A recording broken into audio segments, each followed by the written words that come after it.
question.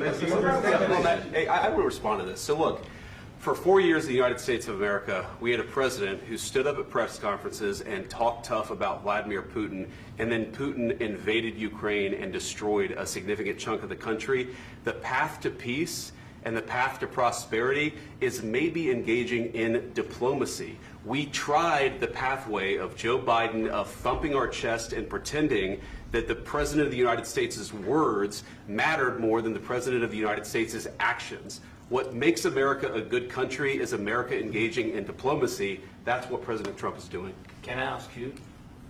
Sure. Yeah? Yeah. Okay. So he occupied our parts, big parts of Ukraine, part of East and Crimea. So he occupied it on 2014.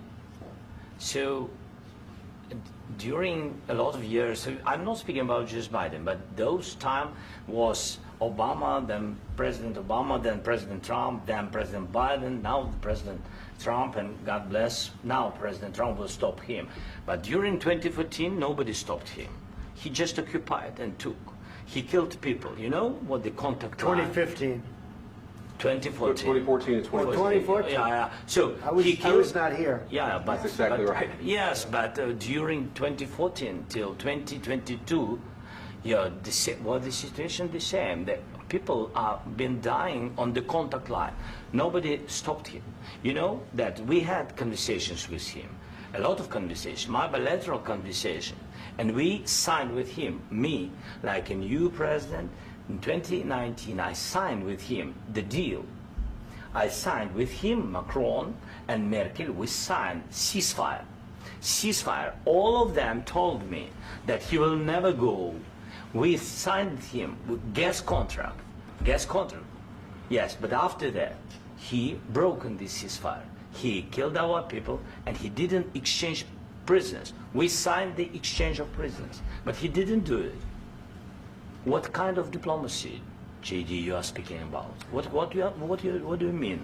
I'm talking about the kind of diplomacy that's going to end the destruction of your country. Yes, but if you Mr. President, with respect, I think it's disrespectful for you to come into the Oval Office and try to litigate this in front of the American media. Right now, you guys are going around and forcing conscripts to the front lines because you have manpower problems. You should be thanking the President for trying to bring an end to this conflict. Have you ever been to Ukraine that you say what problems we have?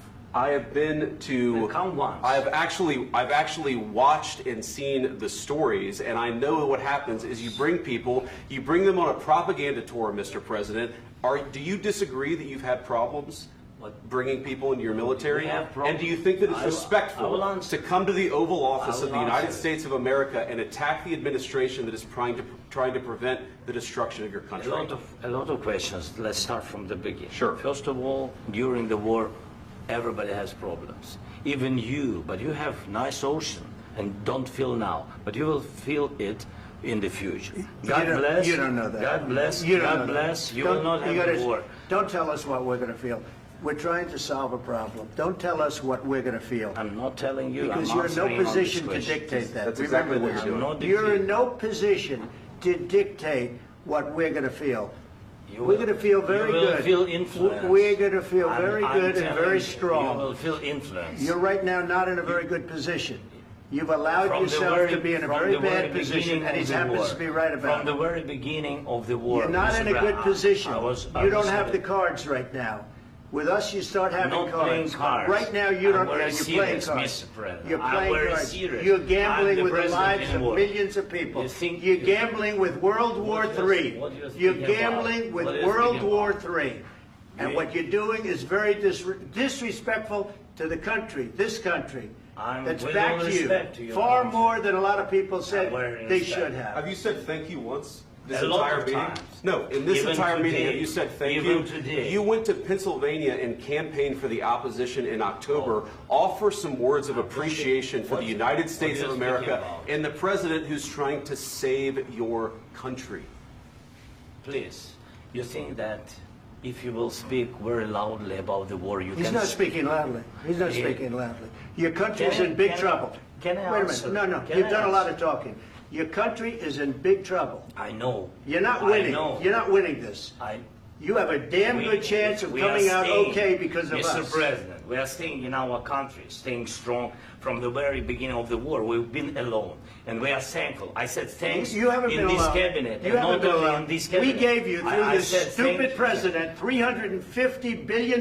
You voted we gave for you your military president. equipment, You and you voted men for are your brave, president. but they had to use our military. What about you If you didn't have You our invited military me- equipment, you invited if me you to didn't speak- have our military equipment, this war would have been over in 2 weeks. In 3 okay? days, I heard it from Putin. In 3 days, this is something Maybe new. less. In 2 weeks, of course, yes. It's going to be a very hard thing to do business like this. I Again, tell you. just say thank you. I said a lot of times that there, thank you except to that- American people. Except that there are disagreements, and let's go litigate those disagreements rather than trying to fight it out in the American media when you're wrong.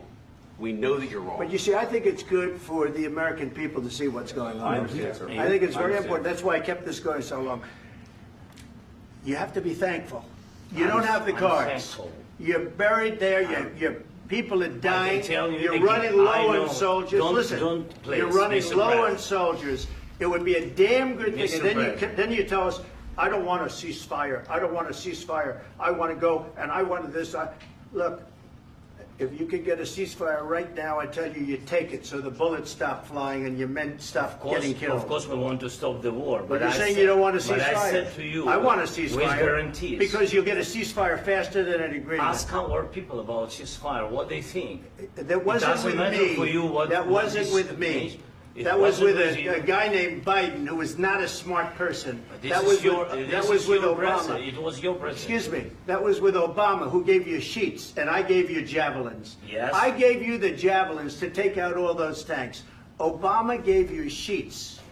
In fact, the statement is Obama gave sheets and Trump gave javelins. You got to be more thankful, because let me tell you, you don't have the cards. With us, you have the cards. But without us, you don't have any cards. One more question to Mr. Vice President. I'm sorry. It's going to be a tough deal to make, Um, because the attitudes have to change. what if Russia breaks ceasefire? What if Russia breaks peace talks? What do you do then? I understand that it's a heated conversation right now. What are you but saying? what She's if asking, what if Russia Putin breaks the ceasefire? What if anything? What if a bomb drops on your head right now? But they have Okay? broken ceasefire. What if they broke it? I don't know. They broke it with Biden because Biden, they didn't respect him. They didn't respect Obama. They respect me. But what- Let me tell you, Putin went through a hell of a lot with me. He went through a phony witch hunt where they used him and Russia. Russia. You ever hear of that deal? That was a phony Hunter Biden, Joe Biden scam. Hillary Clinton, Shifty Adam Schiff. It was a Democrat scam. And he had to go through that. And he did go through it. We didn't end up in a war. And he went through it. He was accused of all that stuff. He had nothing to do with it. It came out of Hunter Biden's bathroom. It came out of Hunter Biden's bedroom. It was disgusting. And then they said, oh, the laptop from hell was made by Russia. The 51 agents. The whole thing was a scam. And he had to put up with that. He was being accused of all that stuff. All I can say is this. He might have broken deals with Obama and Bush, and he might have broken them with Biden. He did, maybe. Maybe he didn't. I don't know what happened. But he didn't break them with me.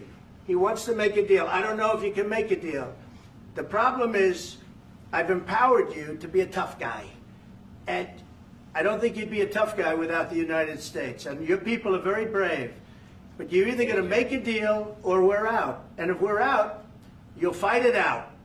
I don't think it's going to be pretty, but you'll fight it out. But you don't have the cards. But once we sign that deal, you're in a much better position. But you're not acting at all thankful. And that's not a nice thing. I'll be honest, that's not a nice thing. All right, I think we've seen enough. What do you think? Huh? This is going to be great television, I will say that. All right. We'll see what we can do about putting it together. Thank you, sir. I need the back of the We'll see. I don't know. All right, guys, come on. Wait, I'm going to